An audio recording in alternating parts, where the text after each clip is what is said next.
Boa noite, irmãos e irmãs que estão aí nos acompanhando nesta transmissão. É uma pena que a gente não pode reunir-se presencialmente para esse estudo, para esta formação. Sou Padre Deonor, administrador paroquial da Paróquia Imaculado Coração de Maria aqui em Lauro Miller, e fui convidado para trabalhar com vocês o roteiro de estudos para as escolas bíblicas e para as assembleias, aliás, para as escolas vivenciais e para as assembleias do movimento de Cursilho e Cristandade. Estamos aqui diretamente do nosso estúdio, aqui na Igreja Matriz. Gostaria de iniciar pedindo ao Espírito Santo que nos dê luzes, abra o nosso entendimento e o nosso coração para que possamos fazer um bom estudo esta noite. Invocando Deus, que é Pai, Filho e Espírito Santo. Amém. Vamos iniciar neste mês dedicado ao Sagrado Coração de Jesus. Quero convidar você, meu irmão, minha irmã, a se colocar diante do coração sagrado de Jesus e rezar. Jesus, eu confio no imenso amor do teu Sagrado Coração. Peço-te que aumentes a minha confiança, pois tu me ensinaste. Pedi e recebereis. Eu sei que tu estás interessado em minha felicidade. Por isso, entrego a teu coração os meus pedidos, minhas preocupações, meus sofrimentos, minhas esperanças e minhas alegrias. Coração de Jesus, em ti eu confio. Aumentes ainda mais a minha fé e tornes o meu coração manso, humilde e generoso, semelhante ao teu. Amém. E nessa prece ao Sagrado Coração de Jesus, nós queremos iniciar então esse momento formativo. Nós vamos ver um pequeno roteiro que todos já têm em mãos, né, já receberam previamente para dar uma olhada. Espero que tiveram tempo para dar uma olhada nesse roteiro. São esses roteiros de estudos, né, preparados aí para a nossa formação sobre profetismo, né? E hoje nós vamos ver profetas rumo ao jubileu.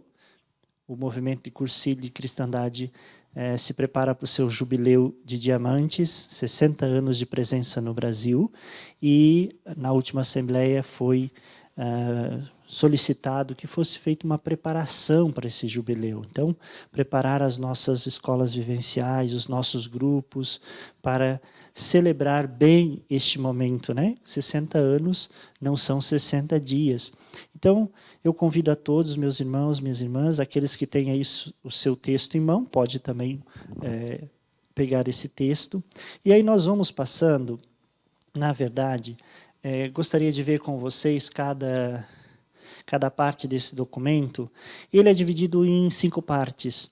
E muito denso, tem bastante coisa, mas, ao mesmo tempo, ele não se aprofunda em algumas coisas que depois, na escola vivencial, é importante que a gente busque também outros recursos. Por exemplo, ele vai fazer citações de textos, documentos muito importantes da Igreja. E quando faz a citação do documento, a tentação é a gente ficar só com aquela citação, quando que, na verdade, aquele texto, aquele documento foi inspiração para aquilo. Então, se pudermos também nos nossos grupos, né, em alguns momentos, a gente aprofundar também esses documentos que são importantes da Igreja. Então, nós temos não muito tempo. Vocês sabem que eu gosto de falar, eu vou falando e daqui a pouco o tempo se vai. Então, no final, nós queremos deixar um período para que vocês possam fazer perguntas também. Então, vocês vão digitar as perguntas aí abaixo. Vou pedir ajuda depois para o João para me ajudar nessa parte. Muito bem. O nosso tema é Movimento de Cursilho de Cristandade, Caminho de Santificação. O Cursilho está nesse caminho, né? Busca esse caminho e quer fazer este caminho. E o lema é sede misericordiosos como o vosso Pai é misericordioso, está lá em Lucas 6:36, e a dimensão profetas rumo ao jubileu, onde todos são irmãos. Então, esse é o nosso documento e partimos, né? A primeira parte do documento vai fazer uma memória, né? Uma memória daquilo que já temos, daquilo que vivenciamos e de onde vamos partir, né? Para ver esse tema, o tema do profetismo, dentro do movimento de Cursilho. E a memória passa, né, passamos aí pela pedagogia de Francisco, do Papa Francisco, né, e que nos coloca diante de um caminho, né, e nos dá algumas direções. A primeira delas é, de fato, a seta. Todo caminho tem uma direção, tem uma seta, né, tem para onde aponta.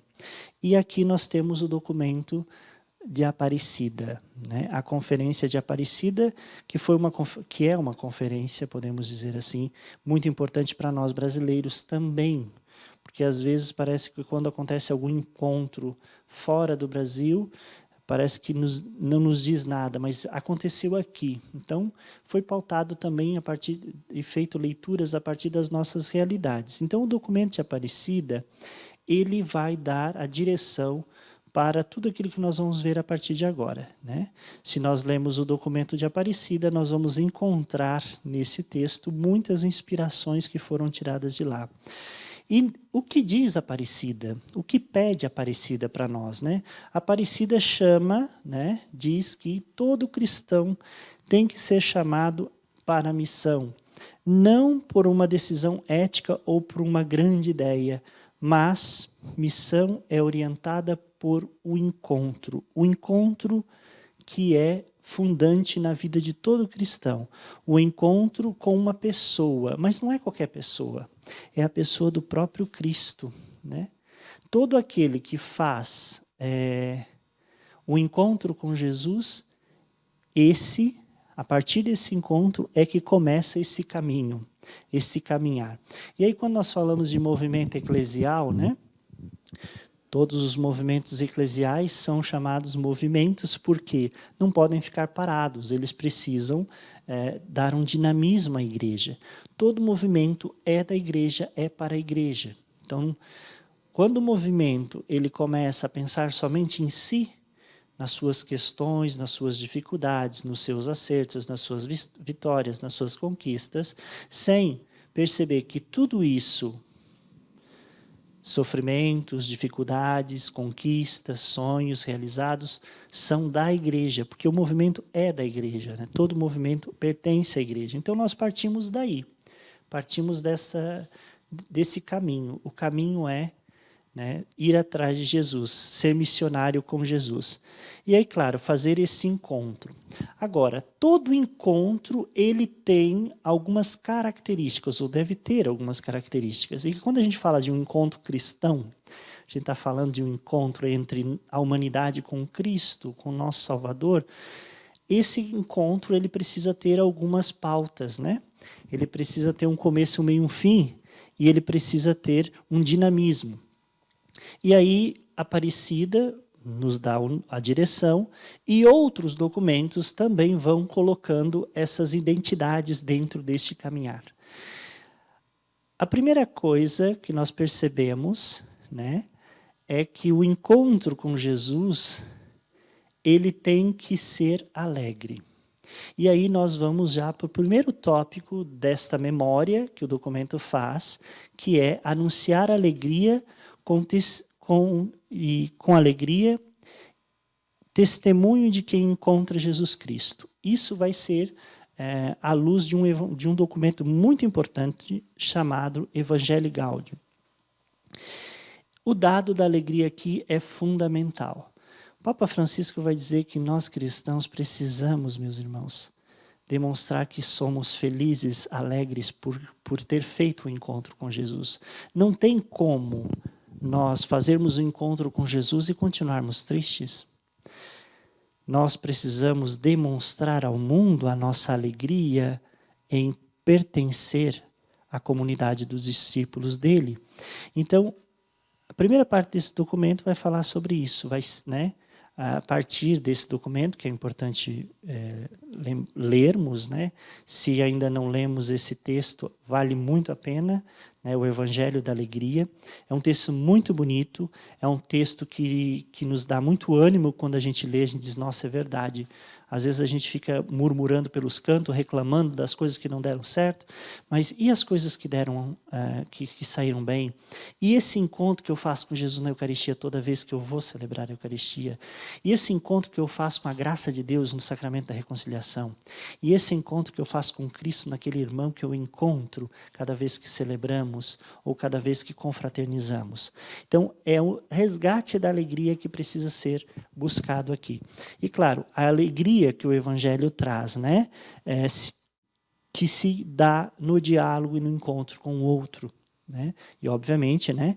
Com Jesus Cristo, mas com o próximo, estar com o outro, isso deve ser um motivo de alegria para nós. E nós que participamos de um movimento, mais ainda, ou seja, pertencer ao movimento eclesial, pertencer a um movimento que tem um carisma, né, que tem uma identidade, e fazer esse encontro com pessoas que têm o mesmo carisma, que têm a mesma identidade, deve ser um motivo para nos alegrarmos e transmitirmos essa alegria ao mundo, ou seja, sermos sinal dessa alegria no mundo, né? Então, é no encontro, né, com o próximo, com o outro, é um encontro de fé com o outro que vai nos trazer esta alegria. Então, dentro da igreja nós percebemos vários momentos, várias situações em que o encontro se faz necessário e esse encontro deveria ser alegre, deveria ser uma manifestação da alegria no Senhor, né? O anúncio da alegria, o anúncio do Evangelho. Aí nós podemos, né, citar aí, né, as nossas celebrações, que muitas vezes são mornas, são frias, né, não tem alegria. É claro que o sacrifício de Jesus na cruz não é um momento também para a gente esquecer do sofrimento dele ali. Mas, muitas vezes, nós esquecemos a alegria que é poder encontrar-se com esse Deus. A nossa catequese também, né? Quantas e quantas vezes a nossa catequese é triste, né? Enfadonha, ela nos pesa, né? É um peso. Não pode. As nossas pastorais, os nossos encontros de pastorais, diferentes pastorais, né? Dentro da igreja temos muitas, graças a Deus. Então, todo encontro vai pressupor diálogo, caridade, né? Caminhar junto, acolher, incluir, né? Aqueles que estão afastados, aqueles que estão longe, aqueles que muitas vezes são tímidos, não têm facilidade de chegar. Então, todos esses encontros que fazemos são motivo de alegria para nós e para aqueles que nos cercam, né? Então, essa é o primeiro documento, né, que é citado aí, depois de Aparecida, que neste caminhar vai nos mostrando. Esse caminhar tem que ser feito com alegria. Depois, esse encontro ele tem que ser feito também não só com as pessoas, e demonstrando a alegria que temos em encontrar essas pessoas, mas o segundo tópico é o encontro com a criação, ou reencontro, né? Fala de reencontro também, encontro e reencontro, né? Ou seja, você encontra e depois você encontra novamente, e vai encontrando com a criação, a casa comum, e aqui nós estamos diante de um outro documento importante chamado Laudato Si, um outro documento do Papa Francisco, que vai falar justamente desse ver-se no outro, e ver-se no mundo, né? E perceber que nós não estamos soltos, né? Por mais que a gente diz o planeta Terra está orbitando em torno do Sol, mas nós estamos com os pés numa terra que é a nossa casa, que nos acolhe, que nos dá o pão de cada dia, criatura de Deus, assim como nós o somos. Então, nesse ponto aqui, nós somos chamados a refletir sobre isso, né, sobre esse encontro que temos que fazer com a criação e, consequentemente, com o outro também que está aí, né, que também faz parte da criação.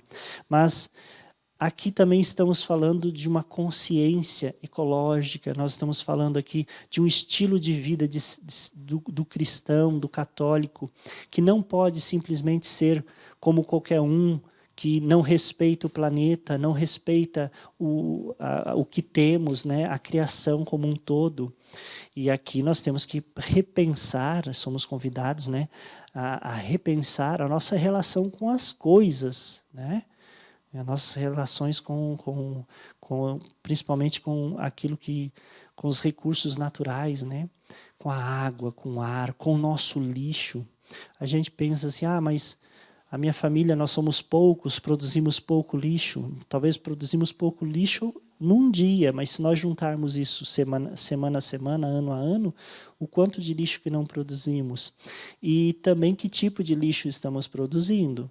Né? Quando a gente fala de plásticos, quando a gente fala de materiais que não tem como fazer a seleção, ou quando não fazemos a seleção, melhor, né? Não é que não tem como, é que nós não fazemos. Nós selecionamos o nosso lixo, não encaminhamos muitas vezes para reciclagem, por exemplo. Né? O que fazemos com o excesso de coisas que temos? Né? Às vezes compramos demais, fazemos compras desnecessárias. Enfim, há uma infinidade de reflexões que nós somos chamados a fazer enquanto católicos, enquanto pessoas que acreditam em Deus, que creem em Jesus Cristo e que caminham à luz de uma espiritualidade, de um carisma como o movimento de Cursilho, né? Nós que temos encontros fraternos, muitas vezes, só um exemplo claro para a gente entender essa dimensão aqui do reencontro com a criação, do encontro com a criação. Agora nós não fazemos por causa da pandemia, mas quantas e quantas vezes, eu digo isso porque muitas vezes fui em encontros não só do Cursilho, mas de vários outros grupos, em que esses grandes encontros, e sempre tinha lá um café, ou às vezes um almoço, e a quantidade de lixo descartável que nós produzimos. Às vezes, 2 dias de encontro, juntavam-se sacos e mais sacos de lixo plástico, que depois era simplesmente jogado em qualquer lugar, ou não se dava um destino correto àquilo. Então, enquanto grupo, enquanto movimento, enquanto igreja, enquanto cristão, também sou chamado a pensar na criação, né?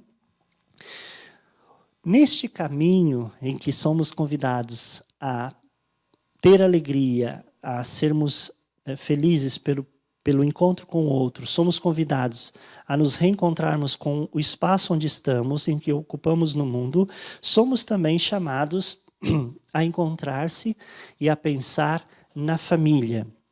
E aí vem um outro documento importante, chamado Amoris Laetitia, um documento fresco ainda, né? Muitos ainda não tiveram contato, um documento belíssimo, inclusive alguns grupos estão utilizando esse documento para fazer suas formações a partir desse manual também, desse documento, que é belíssimo. Inclusive, na nossa diocese, foi pedido também no Conselho Diocesano que fosse estudado aí nas comarcas.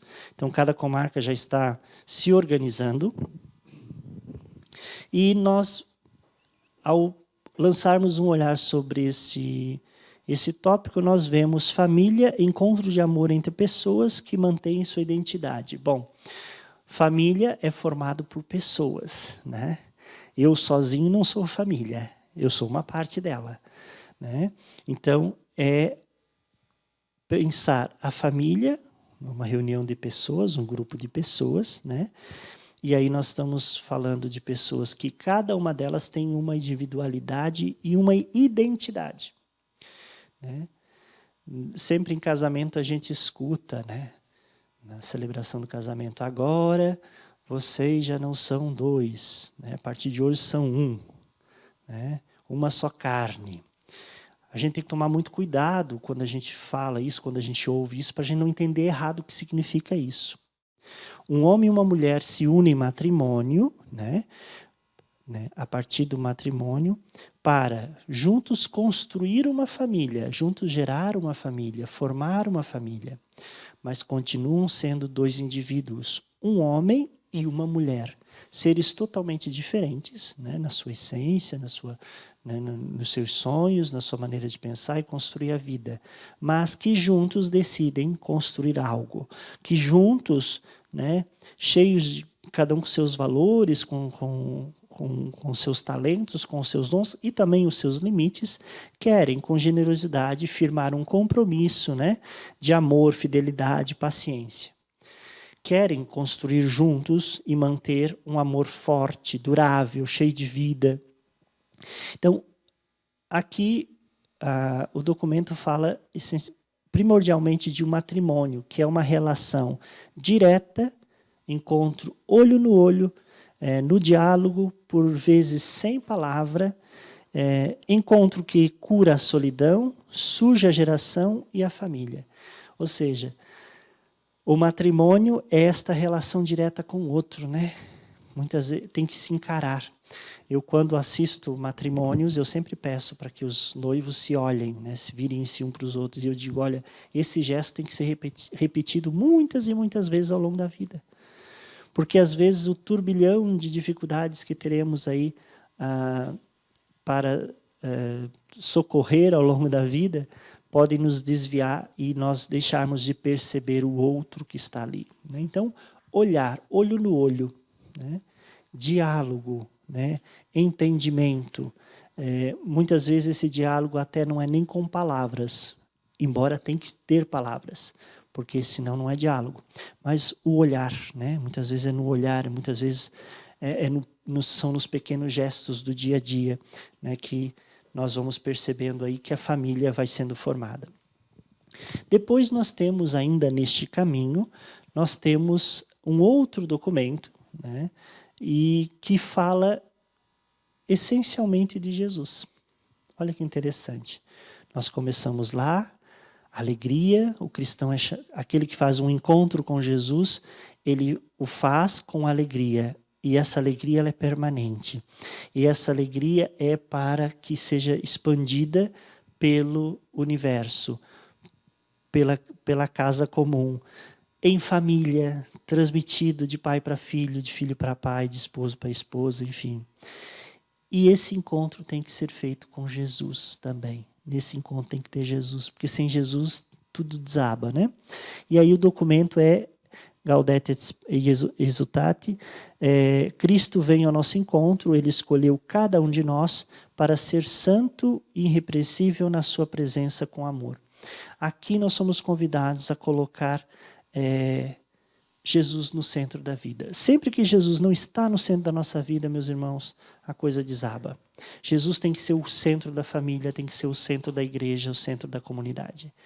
Toda vez que nós colocamos alguém no centro, no lugar de Jesus, obviamente vamos nos decepcionarmos, obviamente nós vamos sair magoados, porque se nós colocamos alguém, vamos colocar um ser humano com seus limites, suas falhas, e aí nós podemos em algum momento nos decepcionarmos, né? A literatura está cheia de histórias, né, de pessoas que abandonaram sua comunidade porque colocaram outra pessoa que não Jesus no centro. Saí por causa do padre, não vou mais lá por causa do coordenador, não vou mais lá por causa da catequista, não vou mais lá por causa de não sei quem. Ou seja, se Jesus é o centro, tu não abandona a tua comunidade jamais. Sempre que Jesus é o centro, você entende que aquele que falou alguma coisa que você não gostou, fez alguma coisa que não te agradou, aquela criatura, aquele ser, é um ser como você, finito, cheio de limites, né? Mas também com muitos dons. Então você é capaz de entender que ele também tem o direito de ter seus momentos de fraqueza. Então sempre que Jesus não é o centro, aí nós vamos capengando para lá e para cá e perdemos o nosso foco. O nosso foco é Jesus, o nosso centro é Jesus. Isso vale na vida da igreja, isso vale na vida da família, isso vale no mundo em que nós vivemos.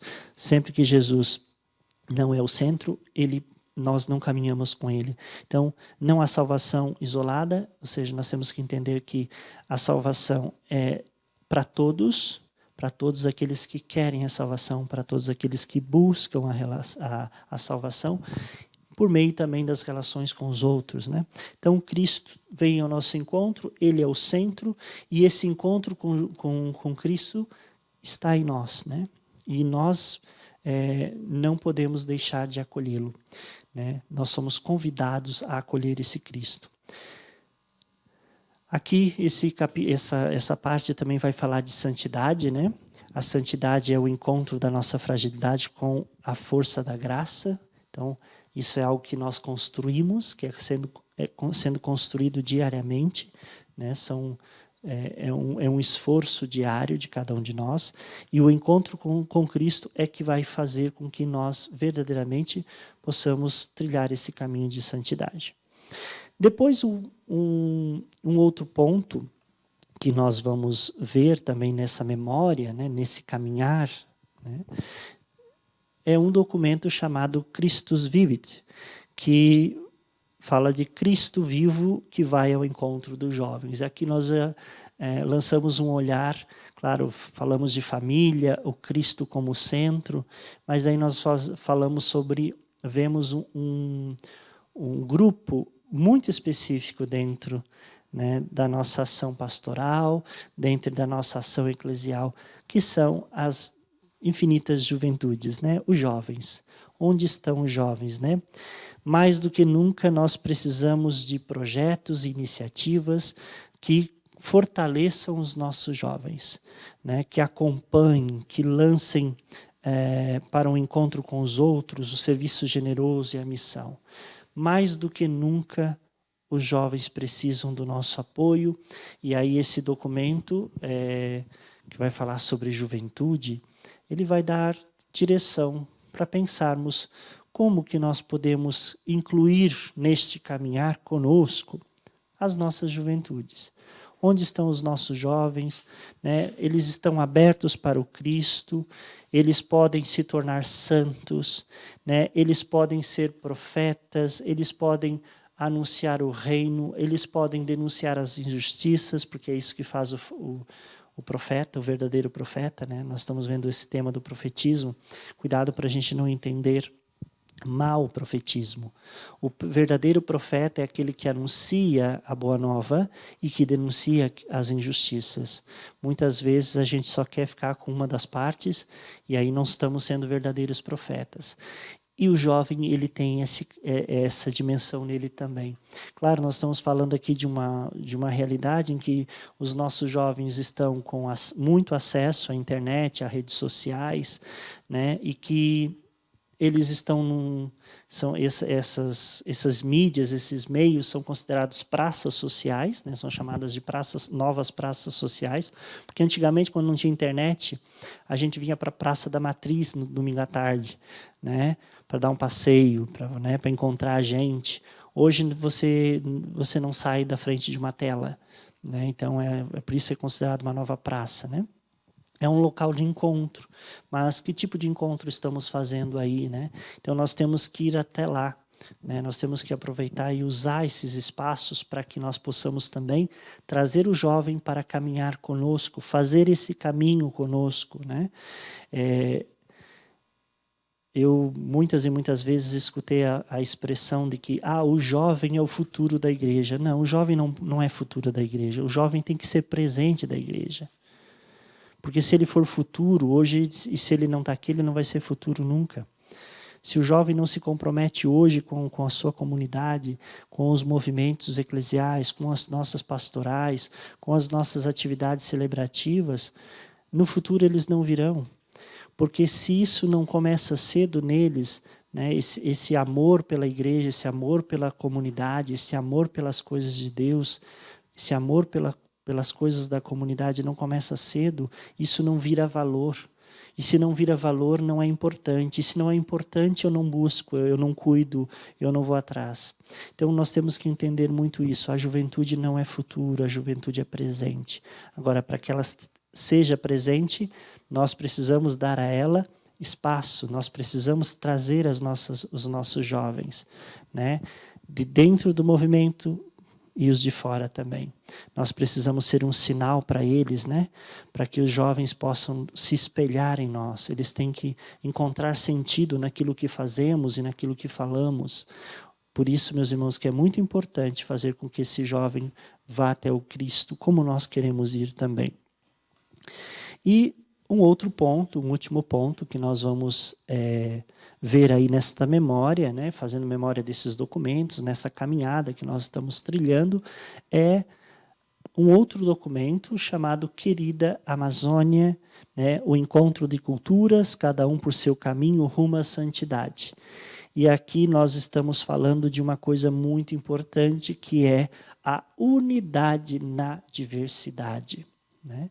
Nós moramos num país continental, ou seja, de tamanho, de distâncias imensas, de uma diversidade, pluralidade de culturas. Falamos o mesmo idioma, sim, na grande maioria. Temos povos indígenas que falam alguns idiomas próprios, né?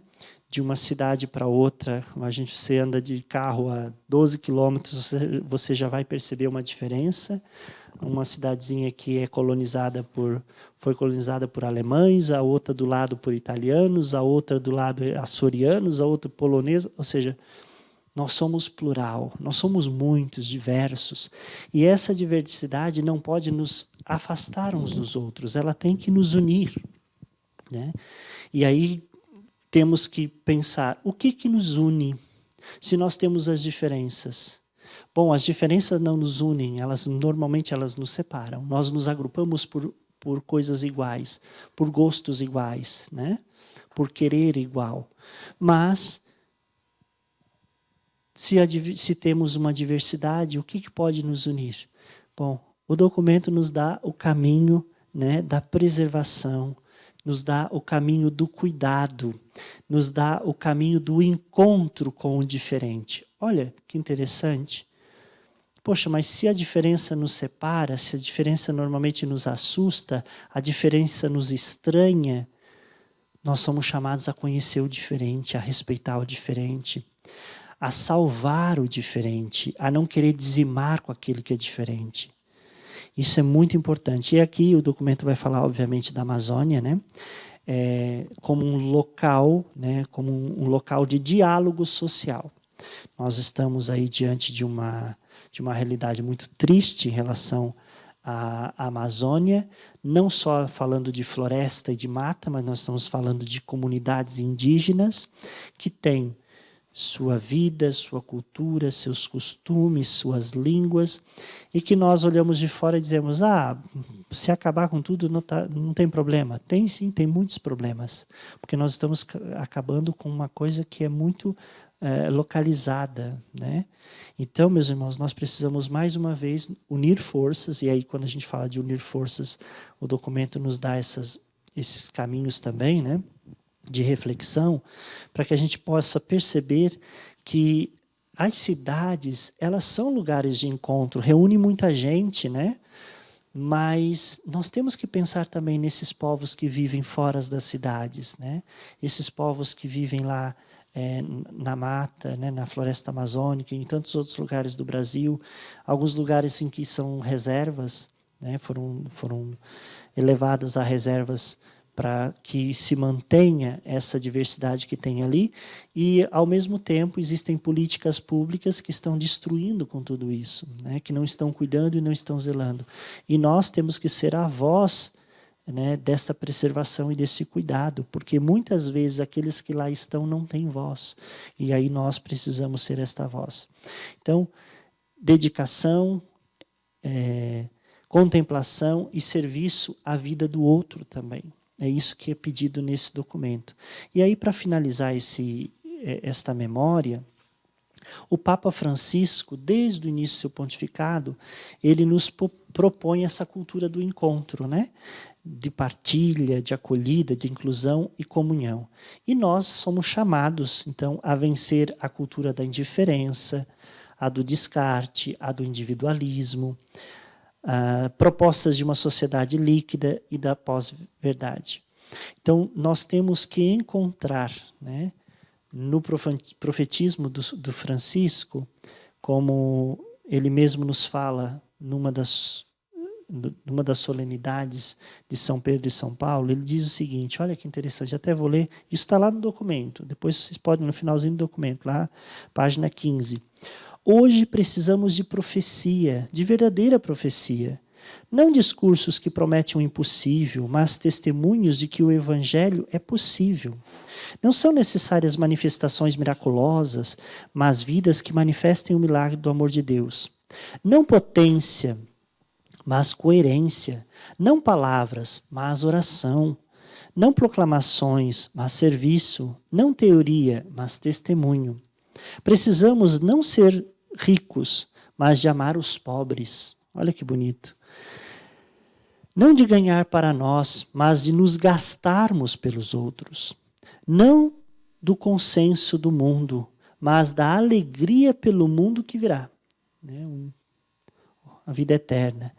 Não de projetos pastorais eficientes, mas de pastores que ofereçam a vida, de enamorados de Deus. E essa expressão vai acompanhar o documento depois também, né?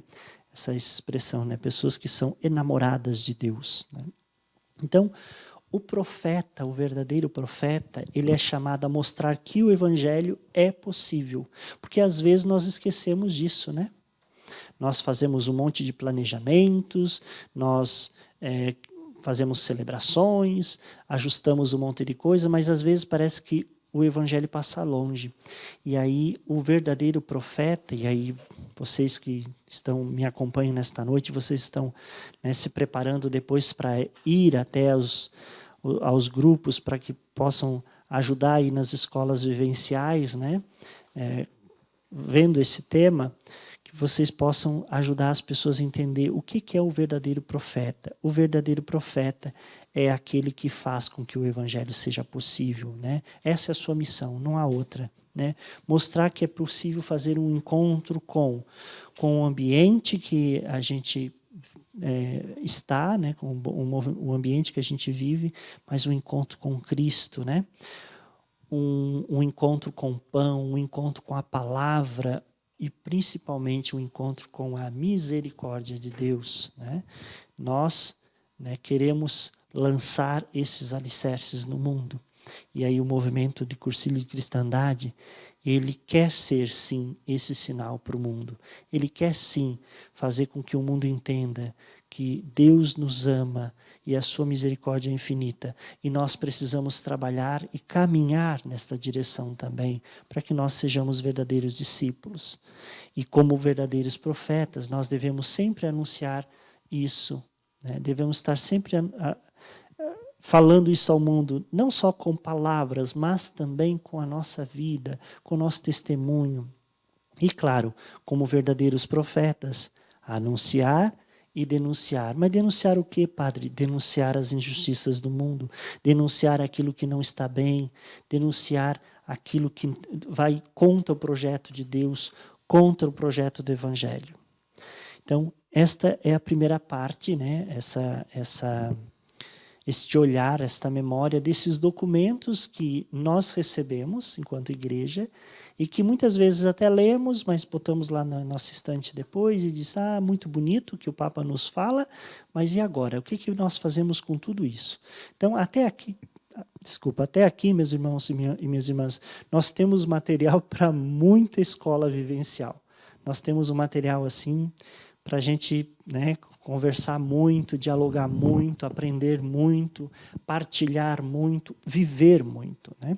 Então, até aqui nós temos esta parte que é muito importante, que faz essa memória desses documentos que estão aí e que nós precisamos utilizar.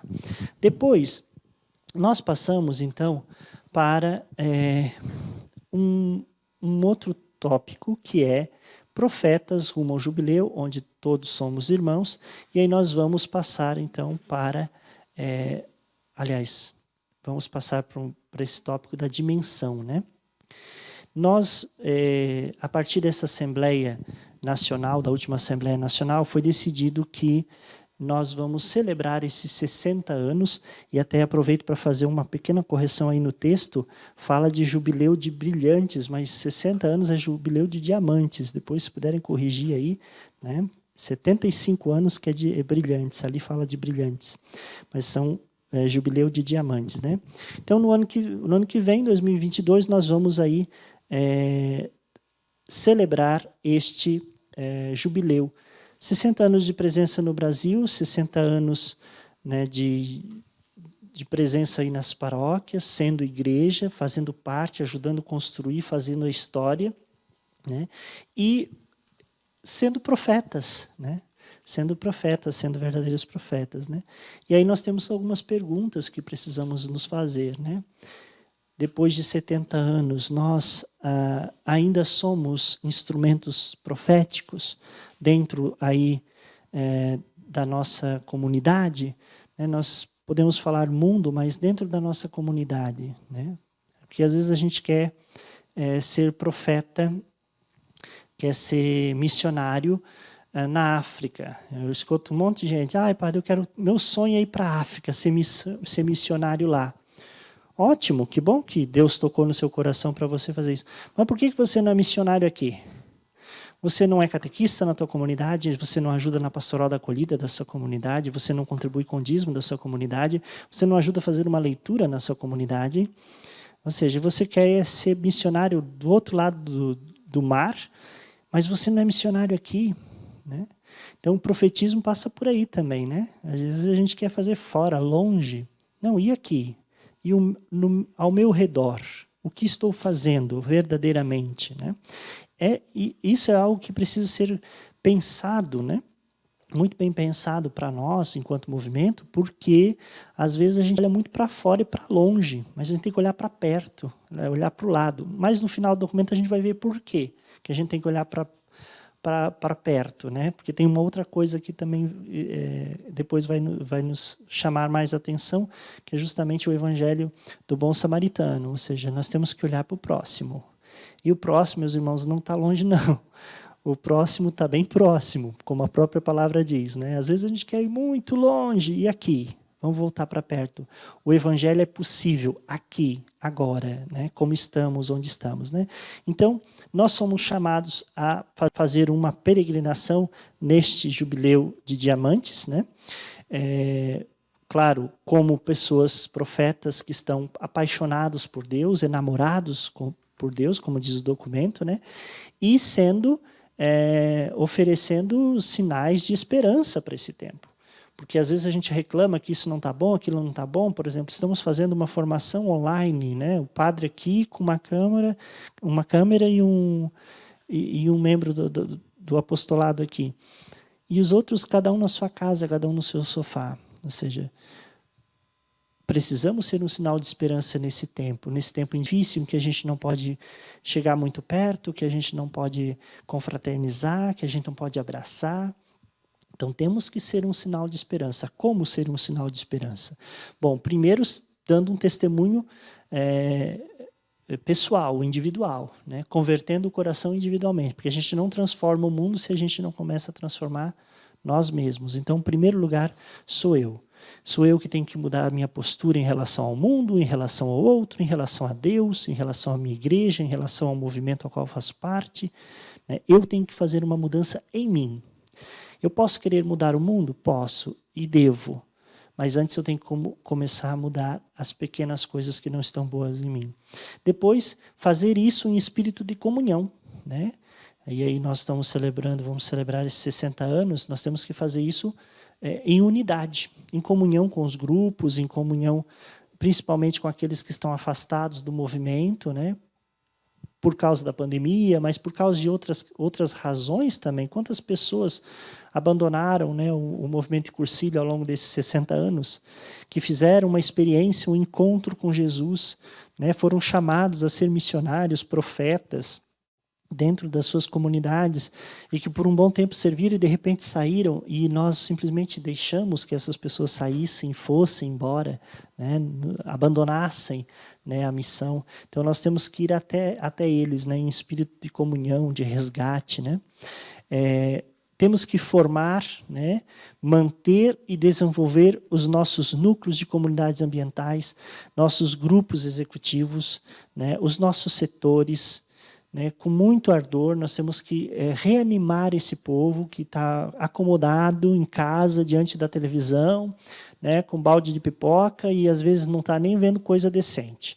Então, mais do que nunca, nós precisamos resgatar, animar, por isso que é importante, né, essa iniciativa de fazer esta formação, né, de pequenos grupos de formadores que depois vão se, né, espalhando também aí pelas nossas paróquias, do nosso setor, que vão ser multiplicadores disso aqui que a gente está vendo hoje, para que possam também ser um sinal, né, e dar um gás novo, um ânimo novo para os nossos grupos, para que verdadeiramente eles se despertem. Né? Nós precisamos disso nesse momento, estamos sedentos disso, porque a gente está muito acomodado, né? Tudo é online, tudo agora não dá por causa da pandemia. A gente está botando a culpa na pandemia em tudo agora, né? Mas a gente sabe que a coisa já vem se arrastando por um bom tempo. Então, mais do que nunca, nós temos que promover a cultura do encontro, do amor e da solidariedade entre nós, enquanto grupos de movimento e cursilho. Né? A gente tem que parar com essa coisa de olhar só para o próprio umbigo e dizer, é o meu grupo, é na minha paróquia. Não, nós temos que ter um olhar mais abrangente, temos um olhar um pouco mais amplo, né, e perceber que tem grupos que funcionam muito bem, obrigado, mas tem grupos que estão engatinhando, tem grupos que precisam de um auxílio, porque às vezes falta alguém que, né, que impulsione, que diga, vamos lá, né? A caminhada é longa, mas a gente consegue, devagar a gente consegue. Então, mais do que nunca, nós precisamos cultivar dentro dos nossos grupos a amizade. A amizade é a chave, né? É a chave do movimento, não é assim? Quando a gente fez lá o nosso encontro fundante, né? Quando você foi convidado para fazer o final de semana no Movimento de Cursilho, o que foi falado, o que foi experienciado no encontro foi justamente isso, né? Sem amizade, a gente não constrói nada. E nós, católicos, apostólicos romanos, membros do Movimento de Cursilho de Cristandade, nós precisamos, mais do que nunca, virar essa chavezinha tão importante que é a amizade entre nós, para que a gente possa verdadeiramente encontrar e ser um lugar privilegiado de compartilhar a vida cristã. É para isso que nós nos encontramos, porque nós queremos partilhar a nossa fé, compartilhar a nossa esperança e vivenciar a nossa caridade. Isso tudo acontece dentro do movimento de cursilho, isso tudo acontece dentro da nossa igreja. E nós precisamos divulgar isso e animar as pessoas que já esqueceram por algum motivo, talvez pelos sofrimentos da vida, talvez pela falta de espírito de comunhão, né? Tenham esfriado. Nós temos que dar esse gás novo, precisamos motivar as pequenas comunidades para que elas se renovem, para que elas sejam mais acolhedoras, né? Então, nós temos que formar aí, então, novamente, né, reformar os nossos grupos do movimento, né? E cada vez mais buscar, né, formar essas pequenas comunidades que, de fato, vão ser ambientes aí de sincera amizade, serão um ambiente onde a fé vai ser compartilhada, né? E, claro, sempre utilizando o método do movimento, né? E o método do movimento tem 3 passos, tem 3 tempos, né?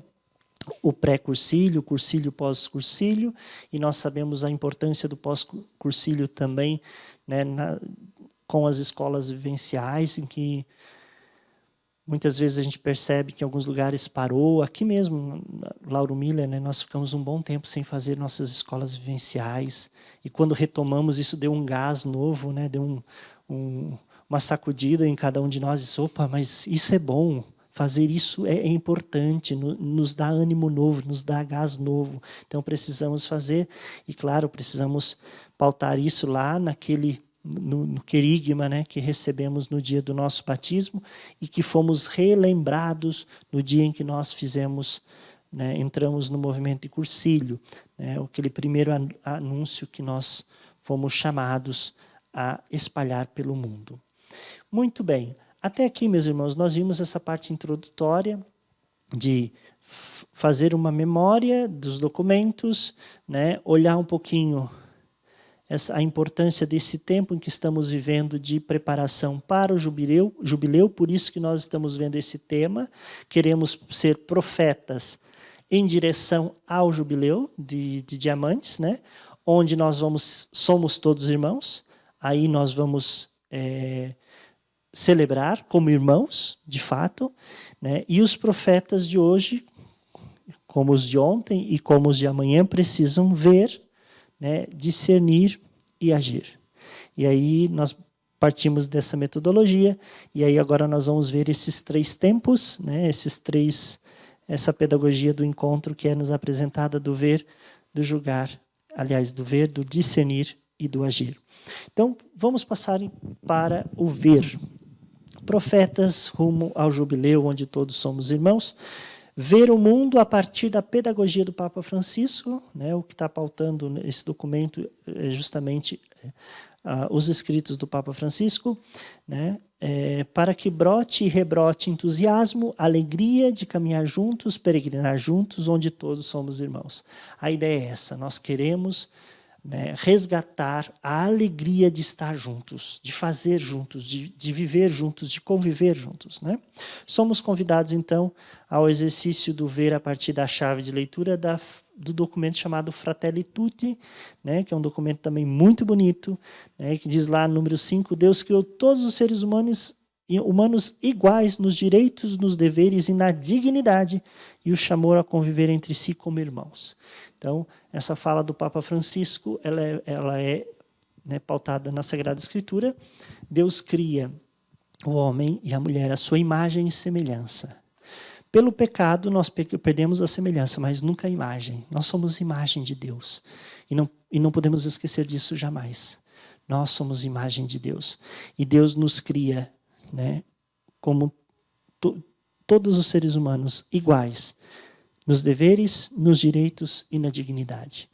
E isso, meus irmãos, já é o motivo essencial para nós não discriminarmos, para nós não excluirmos e para nós não acharmos que somos melhores do que ninguém.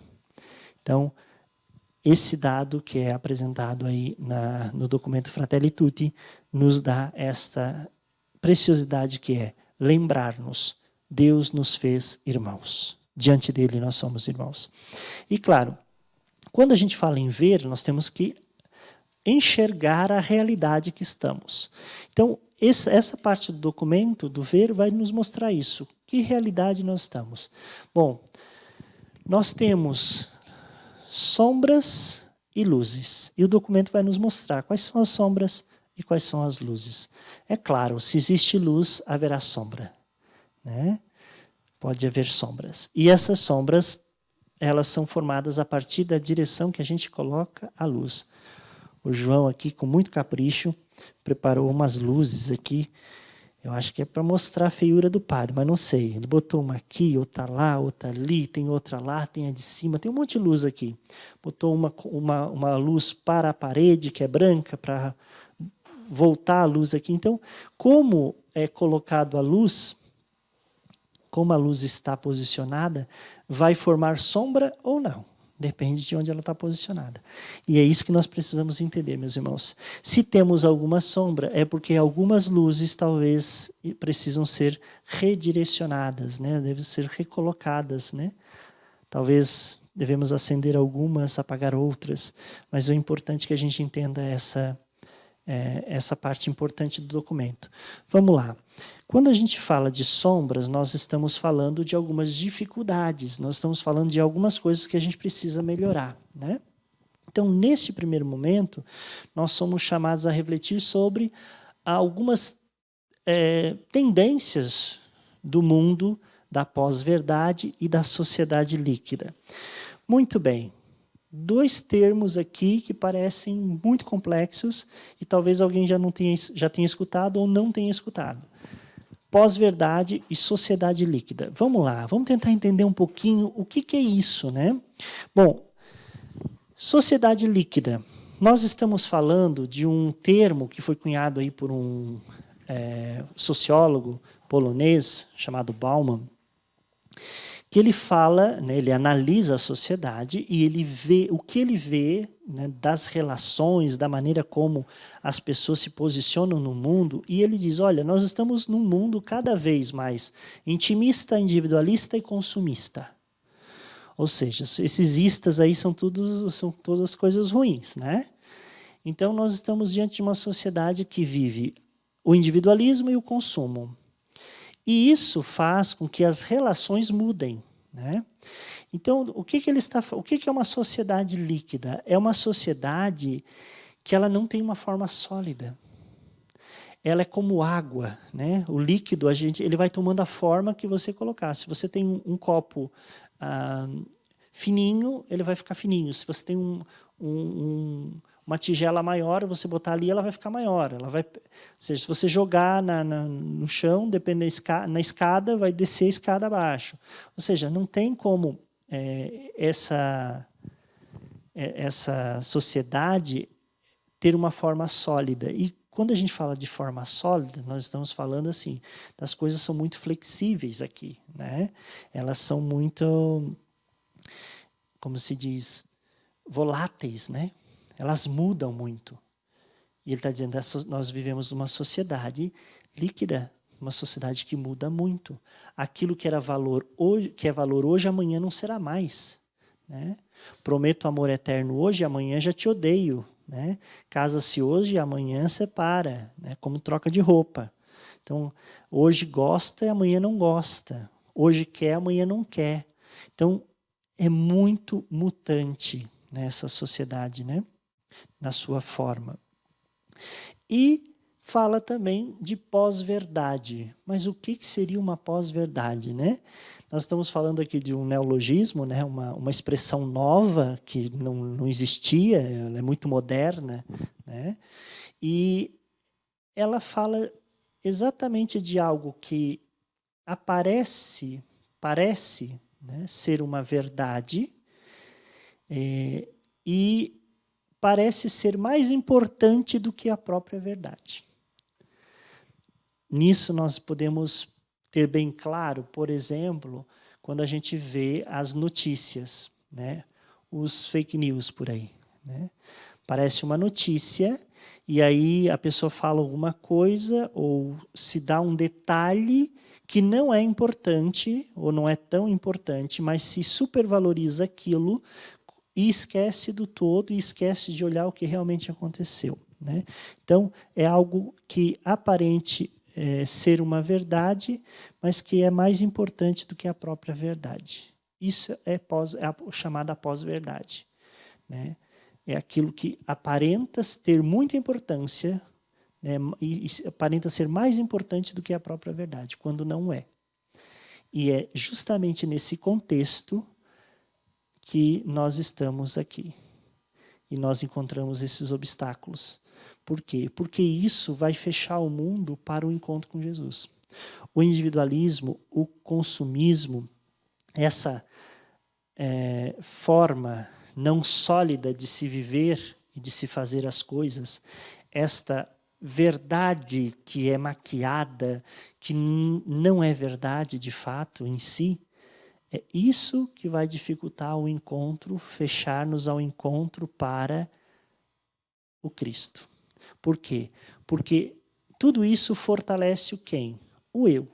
Vai fortalecer as minhas coisas, as minhas ideias. Então, cada vez mais nós vamos encontrar nessa sociedade líquida, né, pessoas mais intimistas, pessoas que ficam, e agora, para contribuir um pouquinho mais, nós estamos aí com essa pandemia que tem nos isolado mais ainda, e nós vamos perceber pessoas fechadas em si mesmas, pessoas que são se acham donas da verdade, pessoas que pensam que estão sempre certas, né? E que não toleram quem pensa diferente, que não pensam como eu, que não vivem como eu, o meu jeito é certo, e aí nós temos aí vários exemplos, basta procurarmos aí nas redes, nós vamos ver pessoas, né, defendendo algumas coisas extremamente absurdas a partir do seu ponto de vista, né, e colocando isso como uma verdade absoluta para muitos que, não tendo um bom senso crítico, não tendo um bom filtro, acabam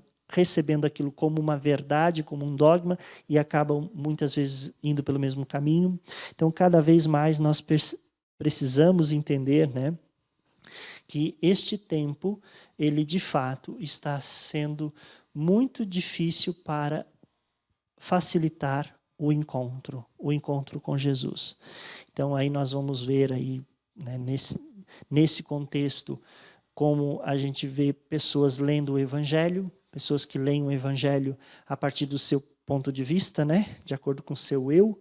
Então, não como a forma de encontro com Cristo. Então, não é o que Jesus está falando, mas como eu interpreto aquilo que Jesus fala. Então, às vezes, acaba desfigurando, né? E desconfigurando aquilo que Jesus falou.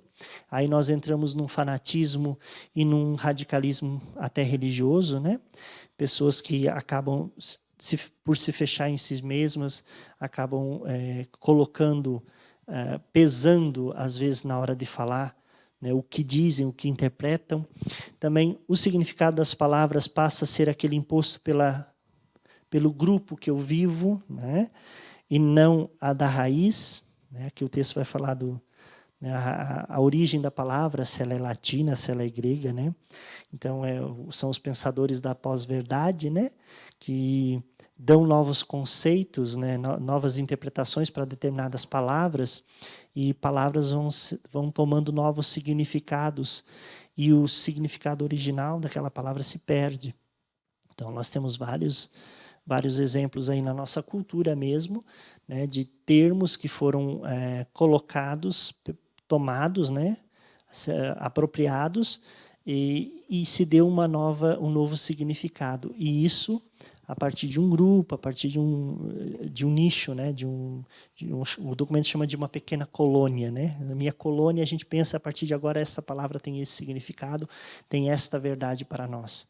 E aí nós vemos também, né, nesse tempo, por causa desta sociedade líquida, por causa desse individualismo, desse autoconsumismo, nós vamos ver, né, o empobrecimento da sociedade, né, que vai colocar todo mundo contra todo mundo, ou seja, é aquele que ganha e que pode mais, sempre. Né, ou seja, para que eu vença, eu tenho que destruir o outro. Né, isso nós estamos falando de relações de trabalho, nós estamos falando, inclusive, dentro da igreja, pessoas que acham que assumir uma coordenação de pastoral é um status, né? Ser convidado para ser ministro é um status e me coloca acima dos outros, não é? Né? É um serviço, nós temos que entender isso, é um serviço, trata-se de um serviço. Pessoas, né, que ao se fechar em si mesmo acabam também levando a cultura do descarte, né? Ou seja, o outro não é importante para mim, ou seja, eu sou importante, então o outro é descartável, eu uso o outro como faço uso, né, da mão de obra dele, dos serviços dele, enquanto me serve, está tudo bem, quando não me serve eu descarto, eu isolo, eu mando embora, enfim, o outro vira um objeto, né? Torna-se um objeto. Nós temos aqui a questão do racismo estrutural, né, da nossa cultura. Aí nós estamos falando de uma cultura bem brasileira aqui, né, que quando nós falamos de racismo estrutural, nós temos que entender que tem algumas coisas que já estão na nossa estrutura de cultura. Né? Então, as nossas falas, né, a maneira como nós falamos a respeito de determinados grupos ou determinadas pessoas, e às vezes sem perceber. Né? A maneira como nós aqui no Sul somos... Né, temos que botar o dedo na ferida, né? Nós temos uma certa dificuldade de respeitar determinados grupos de pessoas. Né? Nós olhamos com desconfiança, e isso é estrutural. Né? Ah, não é isolado, é porque fulano é assim. Não, é estrutural. Está na nossa cultura, a gente cresceu ouvindo avós e pais falando assim. Né? Principalmente em relação à cor, né? Não sei se pode falar isso, se está correto dizer isso hoje em dia, eu estou meio desatualizado. Mas, assim, por exemplo, vou falar bem claro. Negros nas nossas comunidades, como eles são tratados, como que nós respeitamos eles, como que nós pensamos na nossa fala, no cotidiano, né? O que dizemos deles. Se pararmos para pensar, algumas das nossas falas e algumas das nossas atitudes são muito racistas. E às vezes até a gente nem percebe. Né? Então, só para dar um exemplo aí. Vemos também nesse tempo, né, o avanço da ciência, da tecnologia, né, no bem-estar. E, graças a Deus, né, temos avanços nessa área. Nós estamos vivenciando esse tempo de pandemia, estamos rezando para que os cientistas realmente consigam encontrar uma cura ou uma vacina que seja mais eficaz e tudo mais. Mas nós vemos que os avanços na ciência e na tecnologia, né, muitas vezes se mostram como um caminho de não humanização, né? Eles levam muitas vezes a fazer com que as pessoas se sintam incomodadas, né, se sintam diferentes, né, por não ter acesso àquela tecnologia ou por não ter acesso àquela medicação, né. Basta ver aí os tratamentos extremamente caros e que muitos pobres não conseguem ter, né, só se você tiver muito dinheiro para ter acesso, ou bens de consumo tecnológico em que muitos não têm acesso, né? Então, se eu não tenho, é sinal de que eu não pertenço àquele grupo, mas mais do que não pertencer àquele grupo, eu estou completamente fora, né, deste contexto todo. Nós vemos também dificuldades na comunicação nesse tempo. Nunca tivemos tanta informação como agora. Nunca tivemos tanta facilidade de encontrar respostas a algumas questões, mas nós não sabemos usar, né? Então, nós temos aqui muitos problemas com a comunicação. Nós temos recursos muito bons, que poderiam ser usados de maneira muito mais conscientes, mas nós não fazemos. Então, aí nós encontramos esses meios de comunicação que muitas vezes humilham, mancham a imagem e a consciência das pessoas, muitas vezes cancelam, e, enfim, toda a linguagem que tem por trás disso, mas só para dizer que a comunicação, como ela está hoje, ela precisa ser reavaliada, porque, de fato, o indivíduo ele acaba perdendo a sua individualidade, né? No meio de tantos meios, né? Facebook, Instagram, os perfis, né, dessas redes sociais e tudo mais, você se expõe demais, você se ridiculariza e é ridicularizado demais, né? Ao extremo, muitas vezes. E tudo isso, de fato, vai afetar esta comunidade, vai nos fechando ao encontro com Cristo, né?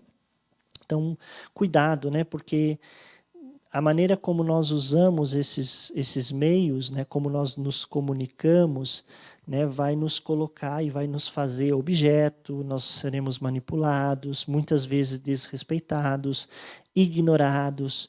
Às vezes é só uma imagem bonita, muito bem trabalhada, mas não tem nada de conteúdo, né? E aqui aproveito também para falar sobre essa questão da comunicação pessoal, né, entre nós também. Por exemplo, nós temos alguns recursos hoje em dia que se soubéssemos usar corretamente ou com sabedoria, nós estaríamos muito mais avançados, né? Por exemplo, nós temos aqui Facebook, WhatsApp, né, que é um meio que aqui no Brasil se popularizou muito. Então, assim, de fato, em determinadas situações, resolve muito a vida de todos nós, né? Se nós falarmos aqui numa paróquia que tem vários grupos de pastoral, movimentos, conselhos e tudo mais, você pode resolver coisas importantíssimas por meio desse aplicativo. Mas, às vezes, coisas importantes se perdem no meio de coisas não importantes, por não sabermos usar. Então, o coordenador manda uma mensagem que é extremamente importante, obviamente, sem fotos, sem nada chamativo. Olha, precisamos tal dia, tal hora fazer isso e aquilo. E aí depois vem uma enxurrada de memes, de imagens, de xícara de café da manhã com uma fumacinha escrito bom dia. Ou seja, uma imagem importante para aquele grupo que poderia auxiliar na dinâmica e o bom funcionamento daquela pastoral, movimento, conselho, de repente se perde no meio de um monte de bobagem. E aí depois alguém vai dizer, mas não fui, não sabia, não vi. Não vi, por que você não viu? Mandei no grupo. Não, mas porque o grupo tinha 400 mensagens, dentre elas uma que era importante. Então, não saber usar esses meios pode nos afetar muito. Também, nesse tempo todo, né, nesse momento em que estamos vivendo, nós vemos essa questão da oferta de informação sem sabedoria, né? Basta a gente dar um clique ou ligar um pouquinho a televisão, a gente vai ver o quanto que a gente recebe informação, como eu falei, né? Nós nunca tivemos tanta informação sem conteúdo como agora, né? Qualquer um pode escrever, qualquer um pode postar, e eu posso postar uma coisa que não é verdade, que é um fake news, e passar adiante, e rapidamente eu posso passar isso para muitas pessoas, muitos grupos, né? E que muitas vezes vão gerando aí comportamentos que machucam as pessoas, que podem, né, ofender pensamentos, ideias e tudo mais, né? Então, não conduzem ao bom funcionamento da comunicação. Também, o fato de nós estarmos nesse momento em que estamos numa vida muito mais individualista e consumista, também faz com que nós nos fechemos às nossas verdades, né, às nossas próprias verdades. É preciso, então, termos um pouco de filtro, né? Nós temos muita informação, nós temos muitos recursos e a gente precisa ter filtro para colher tudo isso, selecionar tudo isso e avaliar. Isso me serve ou isso não me serve. Lamentavelmente, a maioria das pessoas não filtram, né?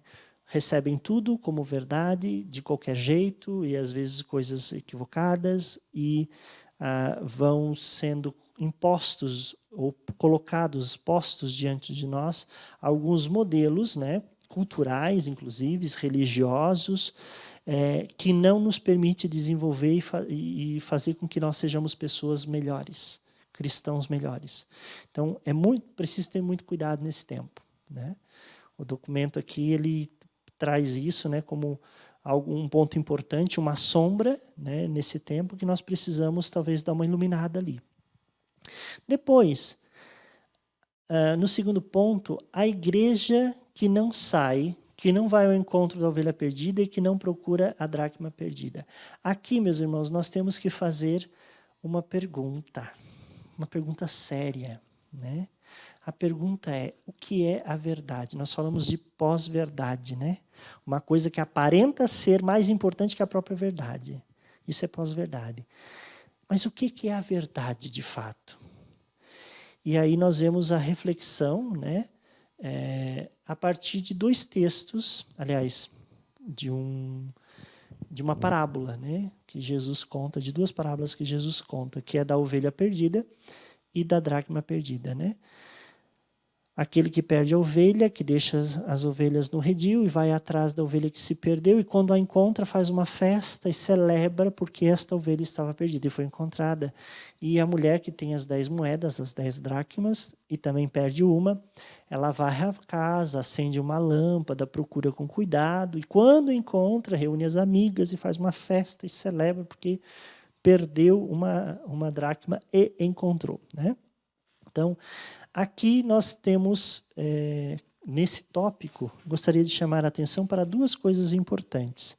Primeiro, quando a nossa formação, ela não é integral, então, quando o evangelho não é lido com o coração, quando, por vezes, nós só lemos com a razão, o encontro com o evangelho ele é só textual, ele é literal, então a gente não consegue fazer uma experiência com Deus.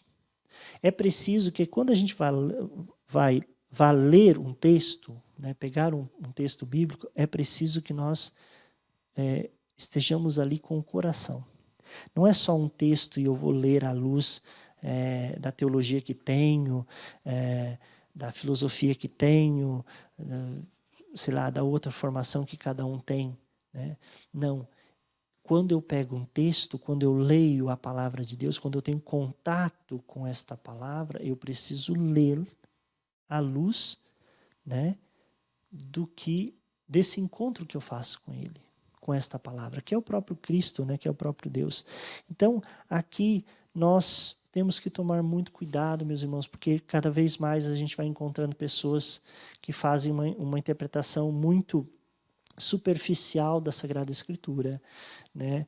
Nós vamos encontrar pessoas que já não querem mais ouvir a palavra de Deus, né? Que já não querem ler a palavra de Deus. E aí nós, voltando ao primeiro tópico aqui, que nós estamos numa era, numa época em que o eu é o mais importante, aqui também. Né? Diante da palavra, nós encontramos pessoas que pensam assim. E agora a pandemia tem nos ajudado muito nesse campo. Né? Eu rezo em casa, então eu tenho a minha religião na minha casa, eu não preciso mais ir naquele templo, eu não preciso mais encontrar aquele padre, eu não preciso mais encontrar aquelas pessoas. Então, cada vez mais a gente percebe que a verdade, eu virei a verdade, eu sou a minha verdade. E a palavra de Deus, o Cristo, verdade e vida, deixou de ser. Então, temos que tomar muito cuidado. Então, como que nós podemos resolver essa sombra? Com uma igreja que vai ao encontro. Uma igreja que procura. Então, mais do que nunca, meus irmãos, e aí vocês, como movimento, são convocados a ir em busca da ovelha perdida, a ir em busca da moeda que se perdeu, né? Nós precisamos ir. Por quê? Porque quem está em casa, quem está isolado, quem está pensando que eu tenho a minha religião pessoal, eu tenho o meu Deus, eu me confesso para Deus, eu não preciso de uma comunidade, essas pessoas elas estão se perdendo, né? E nós precisamos encontrá-las. Nós precisamos ir. Aqui, de fato, é a igreja em saída que o Papa Francisco fala, né? Nós temos que sair da caixa, né? Nós temos que ir para além. E nós temos que ir atrás deles. E cada vez mais, né, fazer com que essas pessoas voltem a ter o encontro com Deus. Que elas, novamente, elas possam fazer esse encontro. Como? De muitas formas, né? Isso pode ser feito. Mas, principalmente na comunidade. Né? Não é só com leitura de textos, não é só lendo livros, estudando e vendo vídeo no YouTube. Porque eu estou vendo padre fulano e tal no YouTube. Eu já não preciso mais de igreja, não preciso mais de catequese, não preciso mais nada.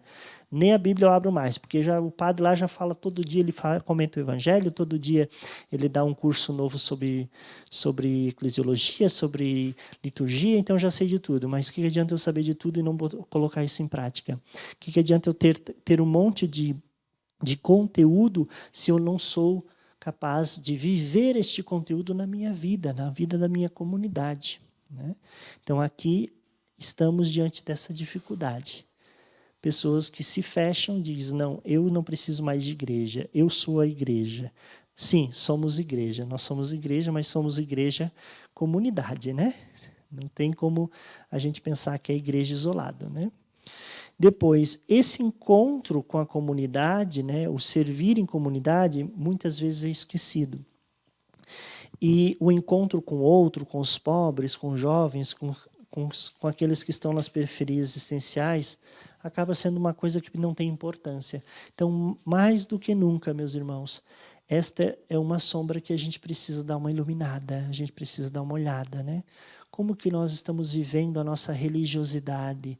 Como que nós estamos vivendo a nossa oração pessoal, né? A nossa oração comunitária? A igreja tem que ir lá, nós temos que ir lá, né? Enquanto igreja, né? E o movimento é convidado a ir, né? Ir atrás da ovelha que se perdeu, ir atrás da moeda que se perdeu. Depois, o terceiro tópico das sombras, o último tópico é o movimento cursilho de cristandade longe da sua essência, a amizade. É uma outra sombra, é uma outra dificuldade que às vezes a gente pode estar enfrentando, né?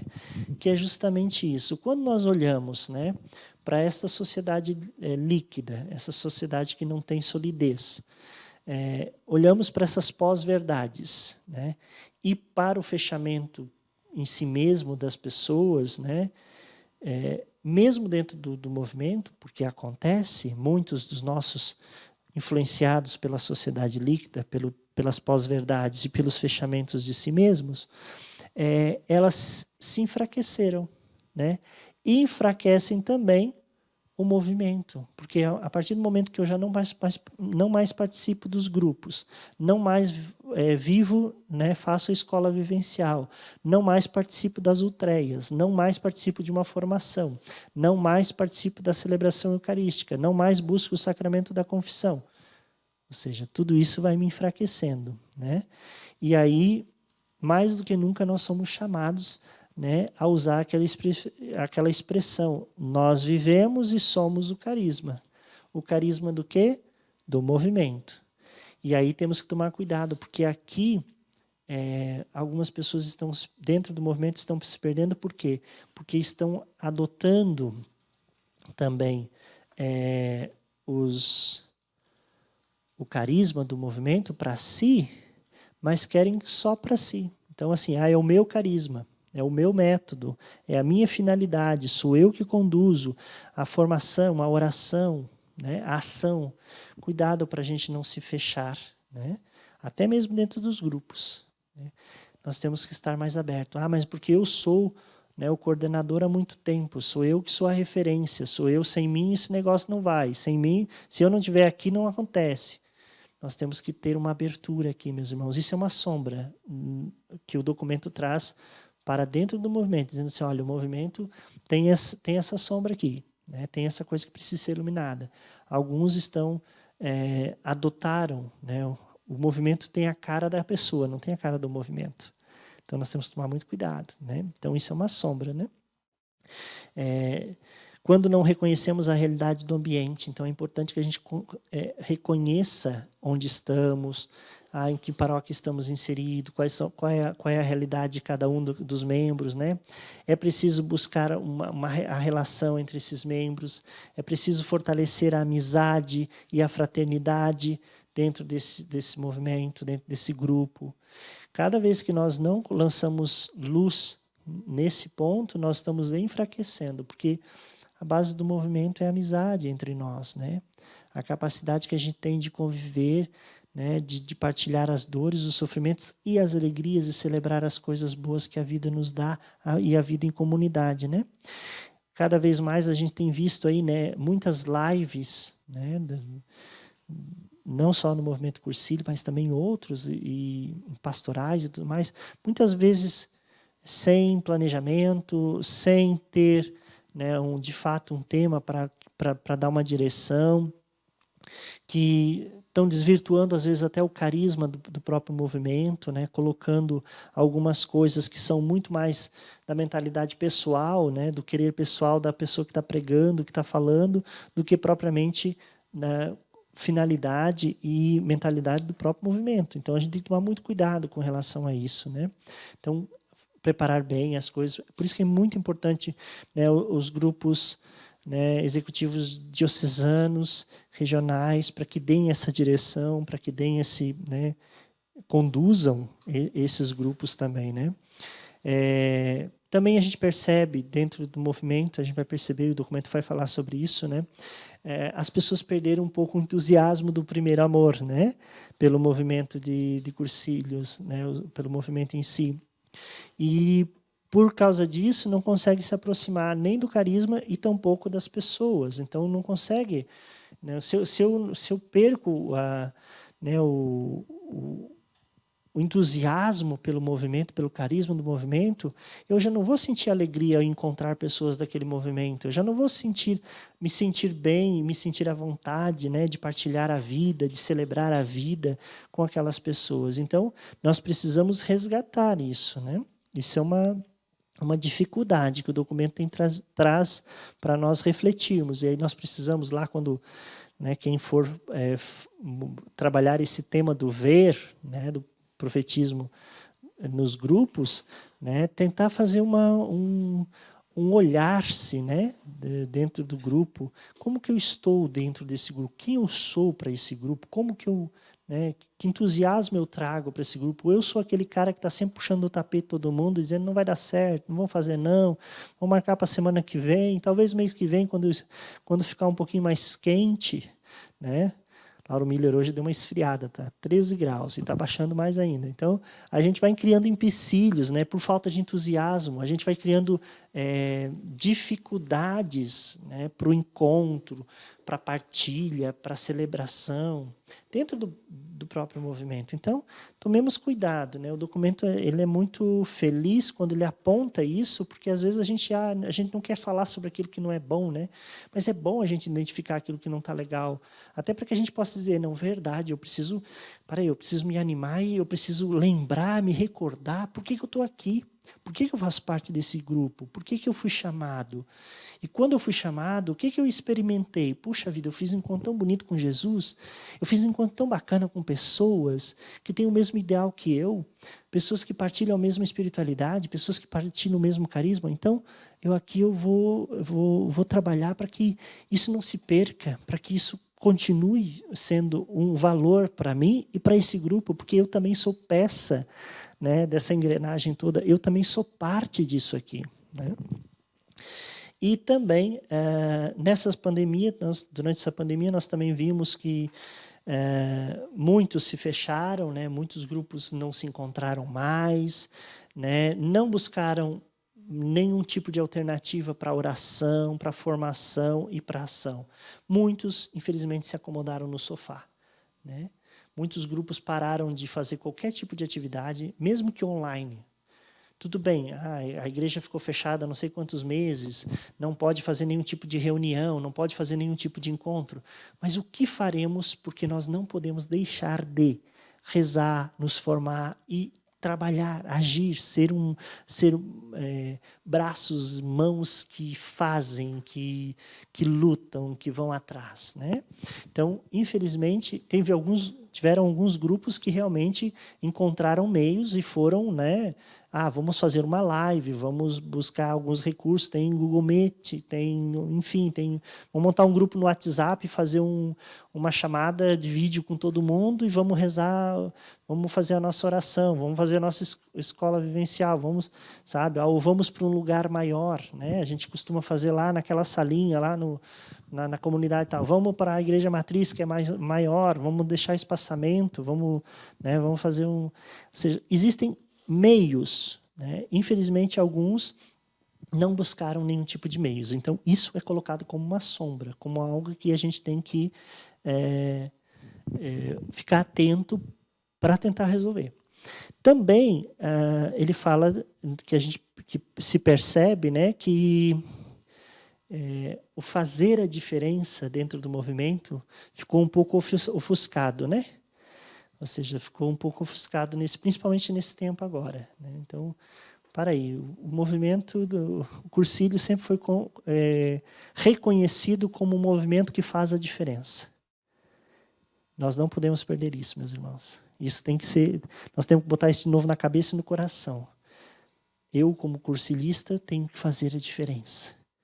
Na minha casa, no meu trabalho, no meu bairro, na minha igreja, na minha comunidade de fé e dentro do grupo do Cursilho. Eu tenho que fazer a diferença. E se eu faço a diferença com os meus, a diferença é muito maior. É muito melhor. Esse capítulo também vai falar sobre luzes, não só sobre coisas que precisam de um olhar mais atento, mas as luzes, aquilo que está, né, que nos impulsiona. Então, primeira coisa, oportunidade para irmos ao encontro, né? O ver nos impulsiona para encontrar realidades, nas realidades que nós estamos, oportunidades para comunicar a vida, a fraternidade e a esperança. Então, primeira coisa, nós percebemos neste tempo, né, também, que o homem se humaniza. Quando?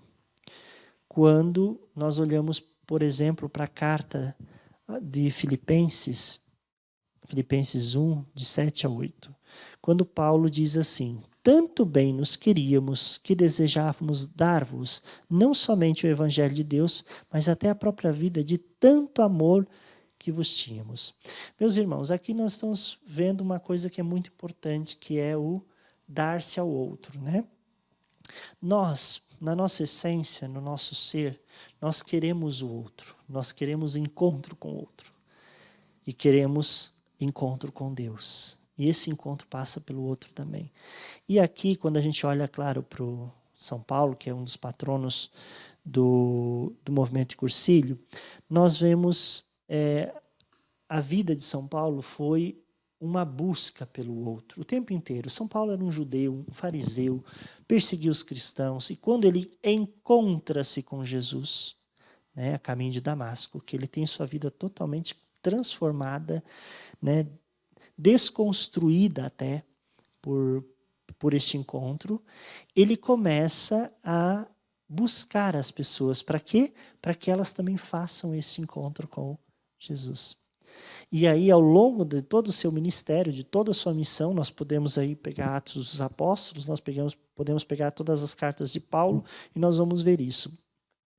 Paulo é aquele que constantemente está fazendo um encontro com o outro. Ele encontra várias pessoas ao longo do seu ministério, ao longo da sua vida. Pessoas que o ajudaram, pessoas que foram atrás dele, que o seguiram e que faziam com que o trabalho e a missão dele fosse adiante, né? E esse encontro que Paulo fazia com as pessoas era sempre como escuta, compartilha, com misericórdia e com ternura. Paulo é aquele apóstolo que vai mostrar que o encontro precisa de tudo isso. Por quê? Porque as pessoas estão carentes, as pessoas precisam, né? As pessoas, e nesse tempo em que estamos vivendo mais ainda, como que as pessoas hoje estão carentes de um abraço, de uma conversa, de alguém que escute, né? Nós estamos aí encontrando os nossos idosos, muitos deles com depressão, muitos deles desanimados com a vida. Por quê? Porque já não tem mais o contato com família. Ver os filhos, né, da janela, da varanda, lá do portão, né, ou quando muito ligam, né?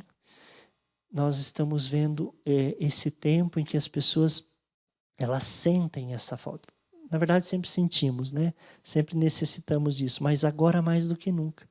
Então, nós temos que prestar muita atenção nesse exemplo de Paulo. Paulo foi um homem que foi atrás, né? Constantemente foi atrás das pessoas. Ele abriu o cristianismo para os pagãos, porque os primeiros cristãos achavam que a mensagem de Jesus era só para os judeus.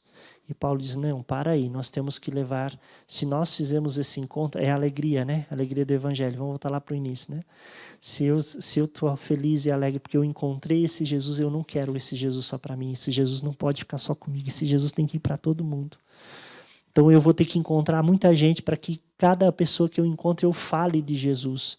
Se eu não falar com a boca, eu tenho que falar com a vida. Se eu não falar com a boca, eu tenho que falar com a ação. As pessoas têm que reconhecer em mim esse Jesus, né? Ver em Jesus isso, né?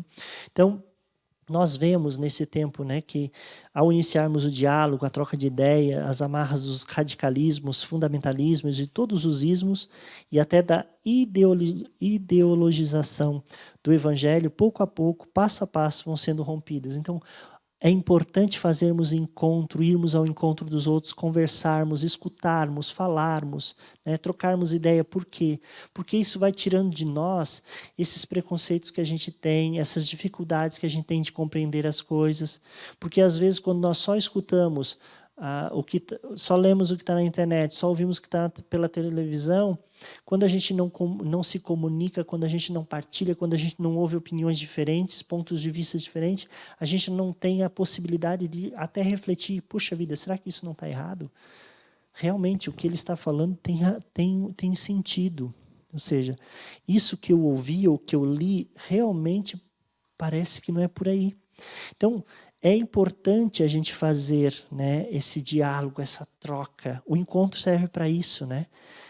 Não é só para suprir uma carência afetiva que nós temos do encontro, do abraço, do toque, mas é também para que a gente dialogue, né?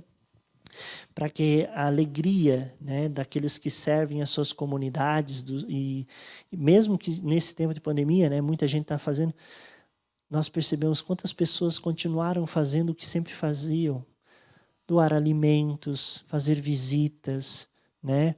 fazer algo para um idoso que não pode sair de casa. Não, deixa que a farmácia eu faço para você, o mercado eu faço para você. No dia que tiver lá tem que ir lá receber sua aposentadoria, eu vou, eu resolvo, eu pago as contas. Ou seja, são pequenas ações que vão mostrando que as pessoas que se entregam ao encontro e querem o encontro com o outro, elas vão sendo humanizadas, elas vão percebendo que elas estão aqui por um objetivo, por um bem maior, né? Então, vão colocando a sua vida para encontrar-se com o outro, né? Também a busca da dignidade do ser humano em tantas iniciativas, quer na luta contra o racismo, quer na luta a favor do entendimento e da construção dos direitos humanos para todos, né? Vamos vendo brotar o amor, a caridade, porque se não há encontro, se não há empatia pelo outro, eu não faço nada para transformar uma situação de injustiça. Lembram que eu falei no começo que o verdadeiro profeta é aquele que anuncia o evangelho, mas é aquele que denuncia as injustiças. Então, meus irmãos, se nós não formos capazes de denunciar e fazer alguma coisa para mudar aquilo que está injusto na nossa comunidade, né, na nossa zona de alcance, nós não estamos sendo verdadeiros profetas, nós não estamos vivenciando de fato o evangelho. Então, aqui nós somos convidados a fazer isso, né? Também nós vemos nesse tempo, né, uma das luzes que a gente percebe, né, essa luta, né, da ciência, né, para garantir uma vacina que realmente chegue a todo mundo, que, claro, tem as sombras em relação a isso, que são aqueles que têm o poder nas mãos de fazer com que isso chegue de forma mais acessível, de forma mais rápida, não fizeram, não fazem, né, dificultam, mas, em contrapartida, existe uma luz aí, existem pessoas que estão se esmerando e fazendo o possível para fazer com que isso chegue logo, né? Aí nós temos também outras coisas, né? Algumas, eu falei nas sombras que nós temos dificuldades na comunicação, mas em contrapartida nós temos facilidades também. Por exemplo, alguns aplicativos, alguns programas, né, que detectam, por exemplo, fake news, e isso é um grande auxílio, porque rapidamente a gente pode consultar se aquela notícia é falsa ou não é, né? Claro, tem muita gente que acaba não pesquisando, mas aqueles que têm um pouquinho mais de senso crítico, antes de passar adiante uma notícia, vai checar se aquela notícia, qual é a fonte daquela notícia. E comunidades também que alicerçam seu crescimento na valorização da sua cultura, da construção de laços como irmãos, independente de idade, credo, raça. Vemos a humanização como essência. Isso é importante, né? A gente prestar atenção, meus irmãos. Isso é uma luz. Aqueles grupos que prestam atenção na sua realidade vão perceber que há muito o que fazer dentro da sua realidade. A gente não precisa querer ir para a África, não. Não estou dizendo que é errado ir para a África, não, tá, gente? Para se missionar. Sejamos missionários na África quando for possível. Mas, às vezes, a gente quer ir para longe e esquece daqui. Né? Olhar esses... Né? Busca do reencontro com a sensibilidade, com a empatia. São tantos os exemplos de humanização do ser humano que tem crescido e tem se fortalecido e, assim, conquistado pessoas e comunidades inteiras. Se a gente se percebe no mundo com outros, a gente começa a ser empático, a gente começa a valorizar a presença de quem está do lado, né? Então, isso é muito importante. Deixa eu só dar uma olhadinha na hora aqui, porque eu começo a falar. Eita, eu acho que eu já passei do horário, não, né? Quase. E eu não terminei o tema, não sei como é que nós vamos fazer, mas eu vou continuar aqui e depois vejo que tem até perguntas ali. Ainda nessas luzes, né? A igreja é a comunidade de amigos por Cristo, com Cristo e em Cristo. Isso soa bastante familiar para nós, né? Na doxologia, quando o padre eleva o cálice e a patena, ele diz, por Cristo, com Cristo e em Cristo. Nós estamos aqui por Ele, com Ele e nele. Né? E se a gente esquece disso, a gente se frustra. Porque nós estamos aqui, Ele é o centro, né?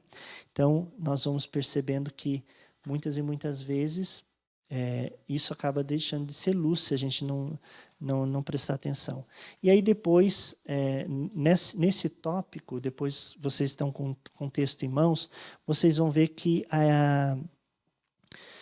o documento vai apresentar vários textos, artigos de internet, e aí tem até um código aqui que vocês podem botar o celular e tudo mais, e tem também a citação ali do site do lado, né, que vocês podem pesquisar, né? São tópicos que podemos trabalhar também aí nas escolas vivenciais. Então, temos aí pelo menos 4 páginas com essas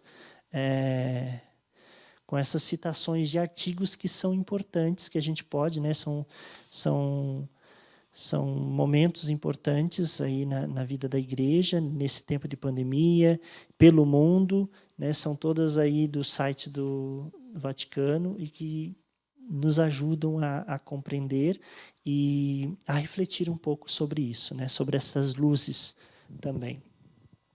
Muito bem, para finalizar o ver, nós vamos passar por o terceiro item, que é justamente Casa da Palavra, do Pão, da Caridade, da Missão, da Misericórdia e da Amizade. São vários temas, mas num espaço curtinho, mas que muito profundo, né?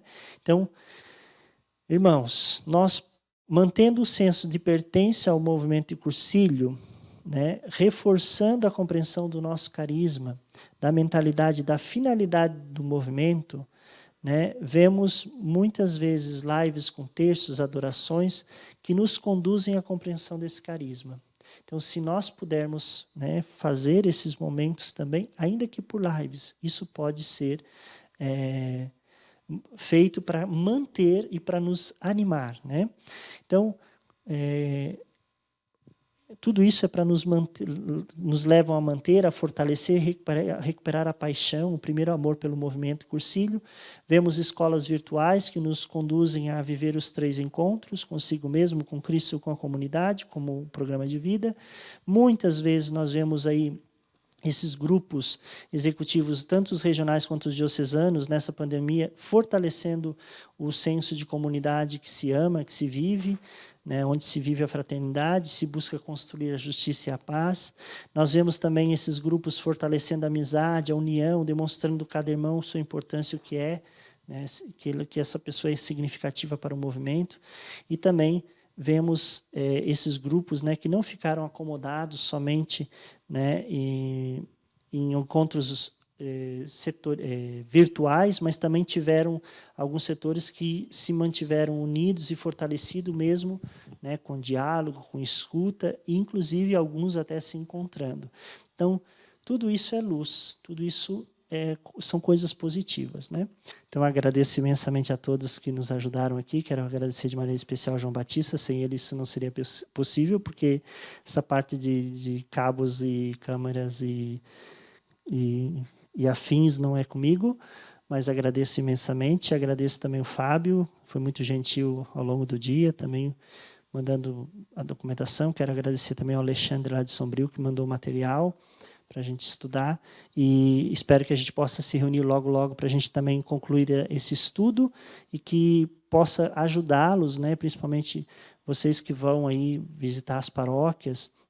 Eu estava conversando com o pessoal, a ideia é que depois vocês sejam multiplicadores, né, que vocês sejam pessoas que vão naquelas comunidades que estão precisando de um ânimo, né, de um revigoramento, para que ajudem, porque talvez uma das nossas dificuldades seja justamente pessoas líderes realmente e formadores que possam conduzir as escolas vivenciais, que possam conduzir esses temas e ajudar as pessoas a refletir, né, a recuperar essa chama toda, né? Como acender a chama do Cursilho, né, para quem está afastado. Bom, nós temos que primeiro nos formar e ter consciência do que somos e o que queremos, para que a gente possa ir atrás dos outros, né? É aquele tópico ali, né? Nós, enquanto movimento, temos que ir atrás da ovelha perdida. Como que a gente vai atrás da ovelha perdida? Minha gente, não tem outro jeito senão caminhar, senão é ir ao encontro, né? Procurar essas pessoas, né? Às vezes as pessoas se afastam por falta de ânimo, às vezes por causa de dificuldade de horário, de locomoção. Tem tantos, né, fatores que fazem com que uma pessoa se afaste de uma pastoral de movimento, ou às vezes até por causa de uma palavra maldita ou mal colocada, né? Então, como acender a chama daquele que está afastado? É indo atrás dele, é convidando, né? Claro, nesse tempo de pandemia as coisas se limitam muito, né, presencialmente, mas virtualmente a coisa pode acontecer, né? Nós hoje em dia dificilmente quem não tem um telefone, um WhatsApp, né, que a gente não possa buscar ou fazer uma visita, né, com menos gente, enfim. Mas eu acho que é importante ir atrás, né, não se lamentar porque não vem mais, porque às vezes a gente faz isso, né, porque era tão bom, fulano não vem mais, pois é, então. Vamos lá, vamos saber o que aconteceu, vamos tentar trazer ele de volta, vamos tentar, né, mostrar para ele, olha, nós estamos funcionando de uma maneira um pouco diferente, mas estamos funcionando. Ou seja, nós não estamos, talvez, nos encontrando com aquela frequência que tínhamos antes, mas continuamos nos encontrando. Ou seja, aquele amor que a gente tinha lá atrás, talvez não é daquele tamanho, agora está maior. Então, precisamos motivar dessa forma, né? Cada vez mais.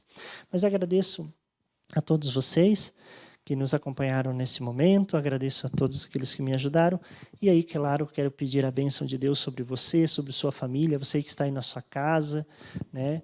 Vamos pedir a bênção de Deus sobre as nossas famílias. Hoje eu quero rezar de maneira especial também por todas as crianças que foram acometidas com a Covid, né? Então, agora também as crianças estão pegando esse vírus. Então, queremos rezar por todas elas. A gente sabe que, graças a Deus, elas têm uma imunidade um pouquinho diferenciada e elas acabam saindo melhores, né, do que um adulto dessa situação. Mas queremos confiar a Deus e a Nossa Senhora a vida delas, porque também dependemos delas, né? São elas que trazem novo ânimo à nossa comunidade. Então, a todas as crianças que estão doentes, principalmente com Covid, coloco nesta oração final, pedindo a Deus a bênção e a proteção também da nossa boa Mãe Maria Santíssima, ela que sempre olhou pelos seus filhos, continua olhando por todos nós, que olhe também sobre o movimento de cursilho de cristandade da nossa paróquia, da nossa diocese, né, do nosso setor, e que nós sejamos sinal para o mundo, né, de que verdadeiramente somos pessoas felizes porque encontramos com Jesus, caminhamos com Jesus e com Jesus somos uma comunidade. Ave Maria, cheia de graça, o Senhor é convosco. Bendita sois vós entre as mulheres e bendito é o fruto do vosso ventre, Jesus. Santa Maria, Mãe de Deus, rogai por nós, pecadores, agora e na hora de nossa morte. Amém. O Senhor esteja convosco, Ele está no meio de nós. Por intercessão da bem-aventurada Virgem Maria, do glorioso São José, abençoe-vos o Deus Todo-Poderoso, Pai, o Filho e o Espírito Santo. Amém.